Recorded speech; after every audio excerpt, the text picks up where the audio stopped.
Hey guys, welcome back. Hope you're having an amazing day. Let's get right into the stories. The first story is titled, Tricked a Self-Proclaimed Ladies' Man into Performing Mandatory Community Service. My dad and uncle were in a fraternity together in college. This guy named Steve was also in the fraternity. My uncle and Steve did not get along well. Steve was a self-proclaimed ladies' man and liked the same girl as my uncle. Steve loved to prank people and apparently sabotaged my uncle's moped, which my uncle had to pay to get fixed. Later on, Steve did something that got him in trouble with the college and got him put on probation, but the college never followed up on any sort of action item, and everyone kind of forgot about it.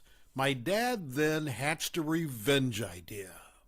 This was many years ago when personal computers weren't common, but my uncle happened to have one and was pretty savvy with it. They decided to create a fake letter from the Dean of Student Affairs from the college.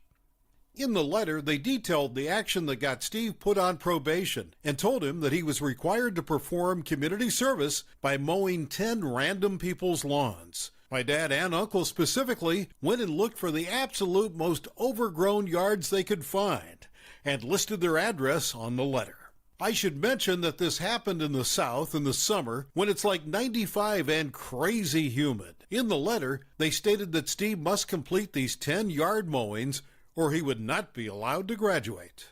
They took the letter and put it in Steve's mailbox. Several days later, my dad was over at a friend's house and happened to look across the street and see Steve mowing this old lady's yard that had like foot-high grass with a push mower. The mower kept sputtering out, and Steve looked pissed. My dad asked the guy what was up with Steve, and the friend was like, "Oh, you didn't hear? Steve got a letter from the school saying that he had to mow all these yards or he couldn't graduate." The next story is titled, How I Put the Fear of God into an Entitled Restaurant Worker. I'm a custodian at a major theme park where we have a good number of outside businesses, such as restaurants, shops, arcades, etc. Normally we get along, but tonight was a night where I wished they'd up and leave. One of the trash compactors broke, so a sign was put on the compactor asking people to take their trash to a different yard to be compacted and not leave their garbage there to rot. Well, one restaurant decided they were above this and started piling their trash around the compactor. At one point, it got so high that I called my manager to tell him it was a safety hazard. He talked to the restaurant managers and they promised they'd tell their teams to move it to a different yard. At the end of the night, I noticed the pile had gotten even higher, so I snapped a picture of it on my work phone. This lady, who I've had the displeasure of working with, came out with a huge pile of trash and began cursing me out in Spanish for taking a picture. Angry, I turned to her and said in my most threatening voice, "Soy una bruja," Spanish for I am a witch. Two important things to keep in mind. I knew this woman was very superstitious. I knew she was especially terrified of Santa Muerte, a Mexican folk saint who will grant any request asked by her devotees, even for harm to come to their enemies. This lady's eyes got huge as she heard me say in English, "Santa Muerte, hear my prayer. May this woman have horrible luck until she sincerely apologizes to me." I knew this woman could not understand English, so she crossed herself repeatedly and got out of my way when I smiled and left. The next story is titled, I Remembered His Blog. A decade ago, I was working behind the bar that I own one night. It was a Sunday night, which meant a mandatory midnight close in my city. We did last call at 11:30 and made sure anyone who needed a drink had one.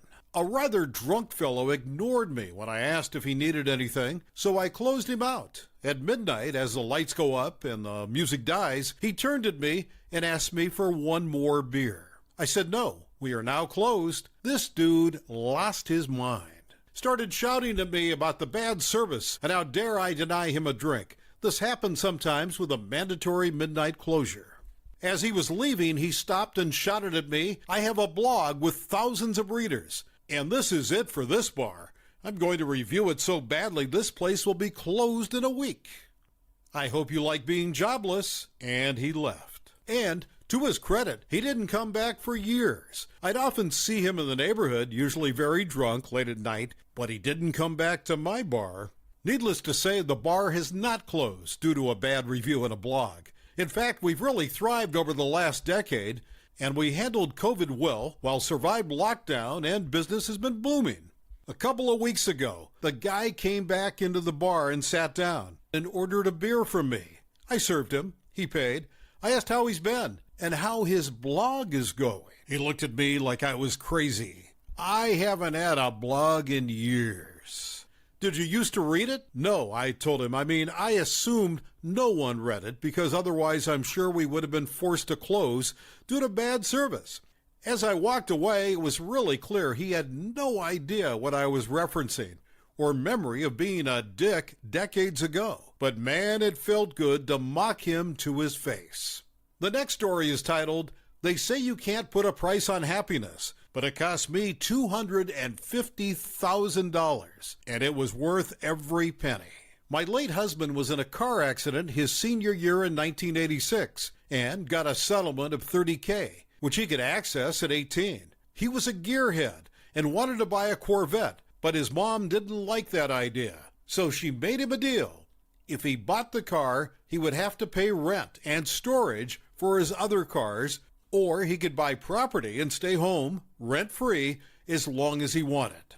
So at 18, we started looking at property, and he bought 10 acres for $5,000.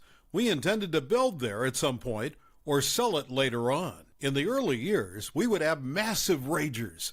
There was no one around to bother, and it was great. Eventually, people bought and built on the lots around us, and zoning laws changed to allow one house per acre, so there were several houses. But it was still rural, and a few of us had large empty acreage the kids would use to ride their dirt bikes. We didn't care. Let them have fun. About 15 years ago, another new house went in, and it was right on the property line. They hadn't even finished construction on the house when the wife began calling to demand I take some trees down because they blocked her view. The funny thing was, the view they blocked was from the RV that they were living in. Once they moved into the house, they wouldn't even be near those trees. So I said, sorry, but no, I'm not cutting the trees.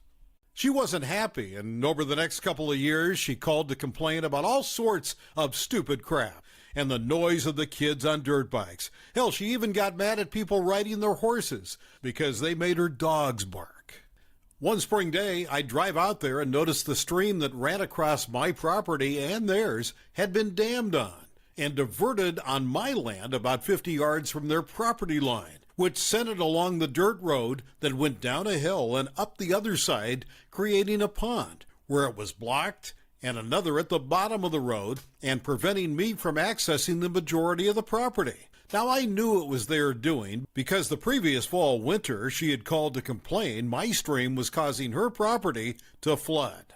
First off, it wasn't my stream and her property didn't flood. In wetter months, the stream naturally got larger and it flowed downhill, and it kept to its banks for decades. Their lot was originally heavy wooded and they had cleared all of the trees. And I could tell they had done a bunch of grading, so if they had water issues, that's their doing, not mine. Anyway, I went home, and the following weekend we grabbed the small backhoe and a couple of friends to unblock the stream. We hadn't even unloaded it before we heard her screaming, and the cops showed up. They were unsure if they should stop us, because our state is pretty environmentally conscious, and there are strict wetland laws. The cops didn't know if we were rerouting the stream or if they had. I completely understand where they're coming from, and I knew this could happen, so not only did I bring pictures to show how the stream had been, but one of our friends was an official at the DOE. He was able to explain the law and that we legally needed to put the stream back. We couldn't do much about the pond except wait for it to dry out, but we sent the stream back down its original channel. Of course, when it got to their freshly graded land, it had no channel to follow, and yeah, it did flood their yard. Unfortunately for them, there happened to be that DEO official who felt it was his duty to issue them a citation for diverting and illegally altering the stream. They ended up having to put the stream back and revegetate with native plants and shrubs in a 25-foot buffer zone, which took away a portion of their yard, pay us damages, and got a huge fine. As the spring and summer progress, The kids on dirt bikes discovered the pond. By this time, it's 8 to 18 inches deep, and they are loving riding through it. So instead of just riding through there, they spent hours in that area, much to the annoyance of the neighbor. She calls the police multiple times, but the kids would either be gone or say they have permission to be there. So the police call us and we say, yep, let them ride. Now, we did have concerns about liability if they got hurt, but we like pissing her off. So we took the risks. Not the best idea, and thank God no one ever did that we know about. A couple of years go by and she has learned to text because we ignored her calls when she had something to complain about. I make my annual spring visit and notice there are 23 large cedar and fir trees cut down. 5 have been cut up, and a path leads directly to their very full woodshed. I was pissed. This isn't something I can just fix, and you don't duck with my trees. I called the police, and their excuse was that the firewood was the sole source of heat, and they needed the wood. They cut so many, so it would dry out over the next couple of years. They get another no trespassing order. The stream one had expired and charged with theft and vandalism.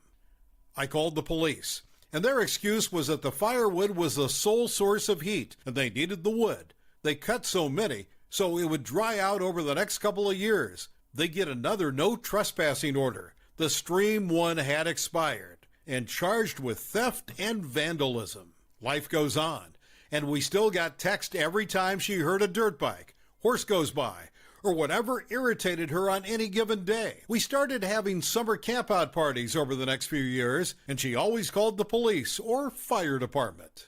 Of course, we never got cited because we are not stupid, and we didn't break any laws.